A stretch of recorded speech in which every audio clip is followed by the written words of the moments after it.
नमस्कार, मैं रचना शर्मा चढ़ती कला टाइम टीवी देख रहे सभी दर्शकों का स्वागत करती हूं। आप देख रहे हैं उत्तर प्रदेश के विशेष समाचार।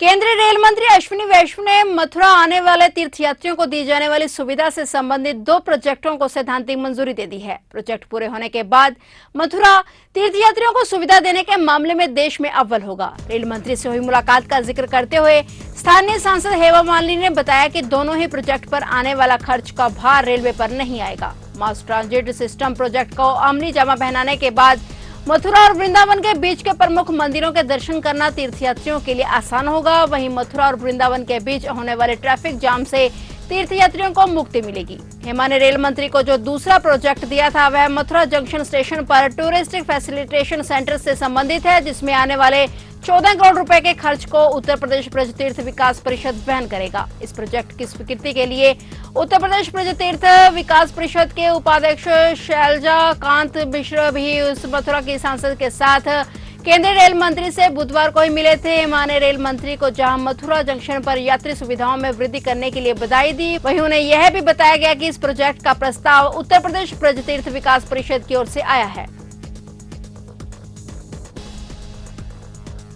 यूपी के मथुरा में श्री कृष्ण जन्मभूमि विवाद मामले में मथुरा के कोर्ट ने फैसला सुरक्षित रखा है और इस मामले में कोर्ट अब 19 मई को फैसला सुनाएगी। बता दें कि श्री कृष्ण जन्मभूमि की 13.37 एकड़ भूमि के स्वामित्व की मांग को लेकर याचिका दाखिल की गई है, जिसमें दावा किया गया कि जिस जगह पर मस्जिद बनाई गई है उसी जगह पर कारागार मौजूद है जहां भगवान श्री कृष्ण का जन्म हुआ था। अगर खुदाई कराई जाएगी तो यह बात साबित हो जाएगी। मथुरा कोर्ट में दाखिल याचिका में श्री कृष्ण जन्मभूमि में बनी शाही ईदगाह मस्जिद को हटाने की भी मांग की गई है। इसके अलावा याचिका में कोर्ट की निगरानी में विवादित जगह की खुदाई करने की मांग भी की गई।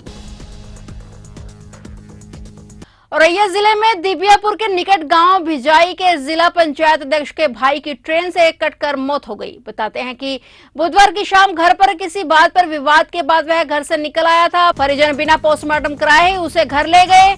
वही पुलिस आत्महत्या का मामला मान रही है। बिदुना के गांव मडोकमीत निवासी कमल दोहरे औरैया जिला पंचायत अध्यक्ष हैं। उनका 26 वर्षीय छोटा भाई विमल कुमार दोहरे पुत्र श्री कृष्ण कुमार बुधवार की शाम घर से कुछ विवाद के बाद बिना कुछ बताए घर से निकल आया था। घर के लोगों ने तलाशी की लेकिन फिर भी पता नहीं चल पाया। गुरुवार की सुबह दिबियापुर के फफूद रेलवे स्टेशन के निकट भिजाई गांव के सामने ट्रैक पर एक शव मिला है। इसकी पहचान विमल के रूप में हुई है। पास में उसकी बाइक खड़ी थी और कुछ बोतलें भी पड़ी थी। सूचना पर पहुंची पुलिस ने शव को कब्जे में ले लिया। सूचना पर भाई जिला पंचायत अध्यक्ष कमल दौरे भी पहुंचे और घटनास्थल पर मौजूद पुलिस कर्मियों ने बताया कि ट्रैक के एक छोर पर बाइक खड़ी मिली और कमल ने बताया कि 4 भाइयों में विमल तीसरे नंबर पर था और उसकी शादी नहीं हुई थी। पुलिस ने शव का पंचनामा कर पोस्टमार्टम के लिए भेज दिया।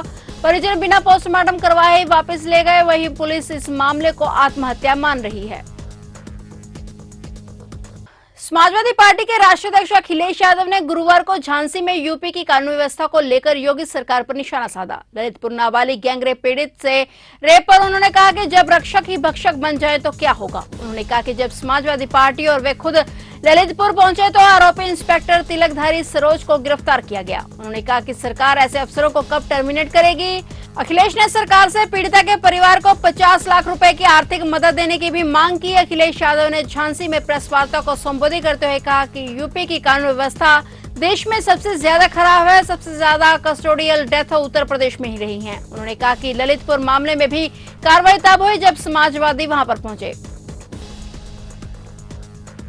समाजवादी पार्टी के अध्यक्ष अखिलेश यादव और उनके चाचा के बीच चल रहा शीत युद्ध निर्णायक मोड़ ले रहा है। गुरुवार को लखनऊ में शिवपाल यादव ने अखिलेश यादव पर तीखा हमला बोला। उन्होंने कहा कि प्रगतिशील समाजवादी पार्टी अब नए तेवर और बदले हुए स्वरूप में नजर आएगी। पार्टी के पुनर्गठन की प्रक्रिया शुरू हो गई है और अब तक समाजवादी पार्टी के मामले में चुप रहने वाली प्रसपा अब सपा पर भी हमले करने में नहीं झुकेगी। शिवपाल यादव ने कहा कि पिछले दिनों ट्विटर पर अपने शेरो शायरी पर जो बातें उन्होंने कही ये किसके लिए कही थी ये बताने की जरूरत नहीं है।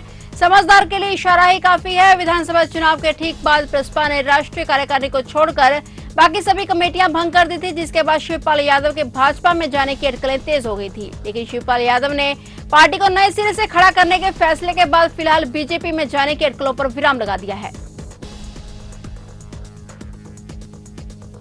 फिलहाल उत्तर प्रदेश के विशेष समाचारों में इतना ही और नए समाचारों के साथ फिर से हाजिर होंगे। तब तक के लिए देखते रहिए चढ़ती कला टाइम टीवी।